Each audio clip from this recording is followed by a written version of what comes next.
De nos jours, les enfants observent le monde sans filtre ni retenue, captant tout avec une curiosité innocente et implacable. Parents, asseyez-vous confortablement, prenez une grande respiration et écoutez bien.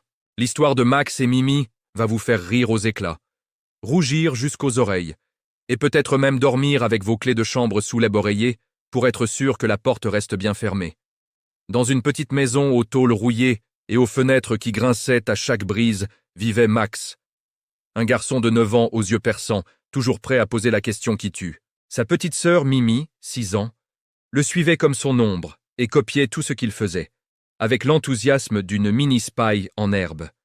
Un matin ensoleillé, tante Rose pliait le linge dans la chambre conjugale quand Max entra, les mains croisées derrière le dos, l'air solennel d'un petit juge sur le point de rendre un verdict. « Tanti, pourquoi toi et papa faites-vous des bruits bizarres la nuit dans votre chambre ?»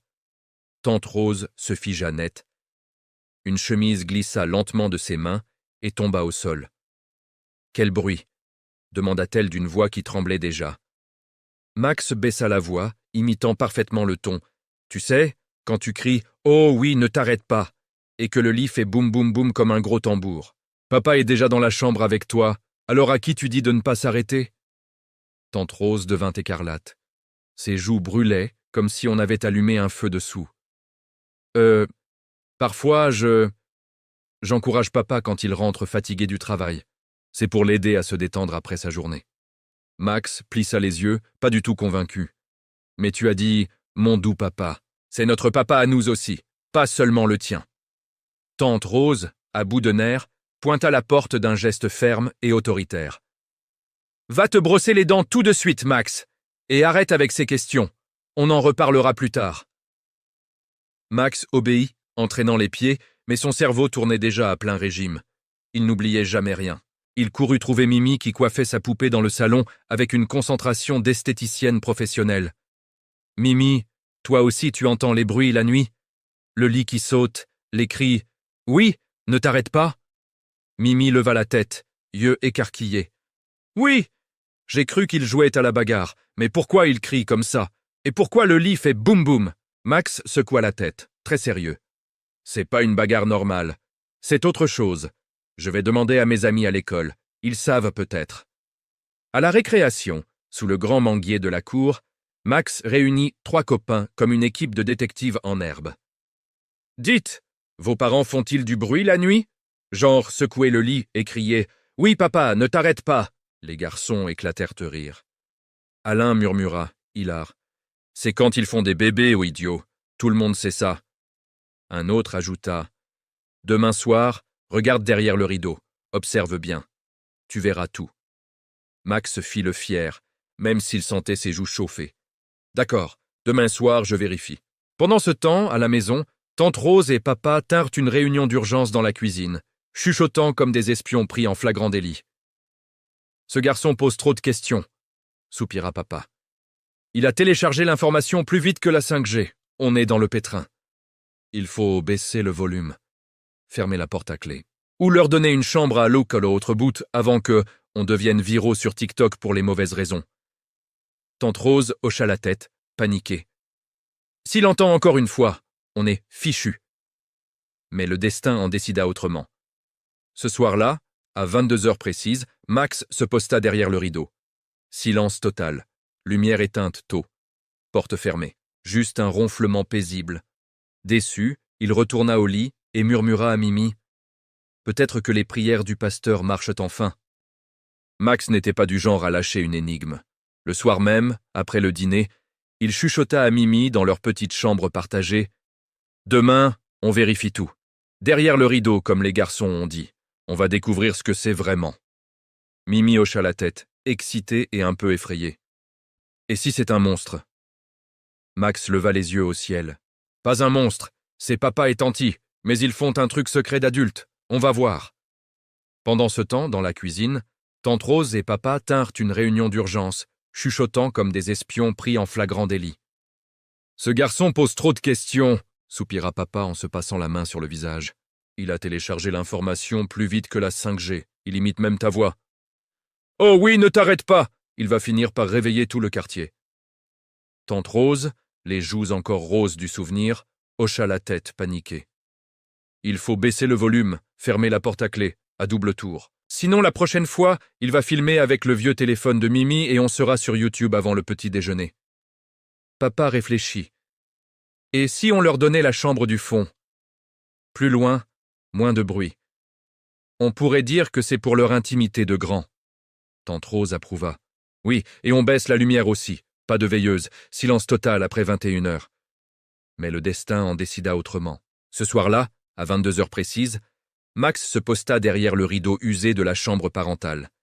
Il attendit, cœur battant. Silence. Lumière éteinte tôt. Porte fermée. Juste un ronflement paisible de papa. Max soupira, déçu, et retourna au lit. Il murmura à Mimi qui feignait de dormir. Peut-être que les prières du pasteur John marchent enfin. Mais la curiosité de Max ne s'éteignait pas si facilement. Il passa la journée du lendemain à observer ses parents. Papa rentrait du travail, elle, air fatigué mais souriant. Tanti préparait le dîner en chantonnant. Tout semblait normal, trop normal. Max sentait que quelque chose se tramait. Le samedi soir arriva. La maison était enveloppée d'un calme trompeur. Grillon dehors, étoiles timides. Max ne dormit pas.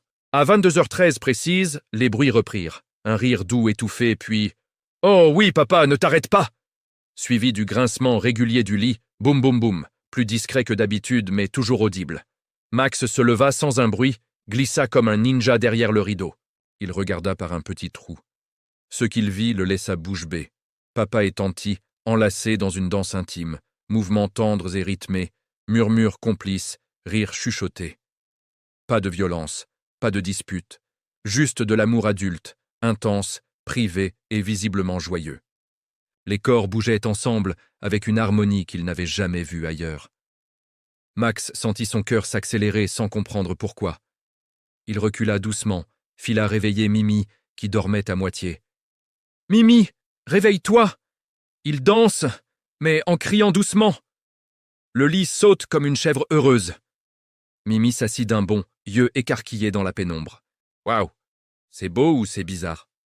Max réfléchit une seconde. « Les deux, demain on essaie l'opération, ne t'arrête pas. On va voir si on est aussi fort qu'eux. » Le lendemain matin, après le petit déjeuner, pendant que tante Rose faisait la vaisselle et papa lisait le journal, Max et Mimi passèrent à l'action dans leur chambre. Max joua le rôle de papa. « Ne t'arrête pas !» cria Mimi en sautant sur le lit. Ils agitèrent les bras, hurlèrent de rire, imitèrent les bruits du mieux qu'ils pouvaient. Soudain, catastrophe. Le seau d'eau posé sur la table de nuit bascula. L'eau se répandit partout, trempant le matelas, le tapis, leurs vêtements. « On est vraiment nuls à ce sport !» s'exclama Mimi en éclatant de rire, les cheveux collés au visage. Tante Rose entra en trombe, alertée par le bruit. « Mais qu'est-ce que c'est que ce bazar? Toute la chambre est inondée. » Max, trempé mais fier, « On enquêtait sur vos bruits, on a essayé, mais on a raté. » Papa arriva derrière, soupira longuement et secoua la tête. Réunion familiale. Tout de suite, au salon. Ils s'assirent en cercle sur les vieux fauteuils. Papa prit la parole, voix calme mais ferme. « Ce que vous avez entendu et vu, c'est l'amour entre deux adultes mariés. C'est privé, très privé. Pas un jeu, pas une bagarre, pas un sport. C'est un cadeau spécial que Dieu donne au couple. Quand vous serez grands, mariés et prêts, vous comprendrez pourquoi c'est beau et pourquoi on ferme la porte. » Max fronça les sourcils. « Mais ça ressemble à une guerre. Et pourquoi vous criez ?» Tante Rose sourit tendrement, les joues encore un peu roses. « Non, mon chéri, c'est doux, c'est joyeux, quand c'est avec la personne qu'on aime. Mais c'est pas pour les enfants. C'est comme une prière intime. On ferme la porte, on baisse le volume pour que ça reste entre nous deux. » Mimi demanda innocemment. « Alors pourquoi le lit saute ?» Papa rit doucement. « Parce que l'amour, parfois, ça fait bouger les choses. Mais c'est pas un secret à copier, c'est un trésor pour plus tard. » Max hocha lentement la tête. « D'accord, je crois que j'ai compris. » Le lendemain matin, dehors sous le soleil, Max se tenait les mains sur les hanches comme un petit chef sage. Il dit à Mimi, « J'arrête d'enquêter. Hier soir, j'ai entendu papa dire « On atterrit maintenant » et Tanti répondre « Atterrissage ». Je veux pas savoir dans quel aéroport ils allaient. Tante Rose et papa, soulagés, rirent de bon cœur. Dès ce soir-là, la porte fut fermée à clé. Le volume vraiment baissé, et la maison retrouva une paix nouvelle. Voilà, c'était l'histoire complète. Si elle vous a touché ou inspiré, n'oubliez pas de laisser un like, de vous abonner pour ne rien manquer et de partager la vidéo avec vos amis. Votre soutien nous aide à créer encore plus d'histoires comme celle-ci. Merci d'avoir regardé et à très bientôt pour une nouvelle aventure.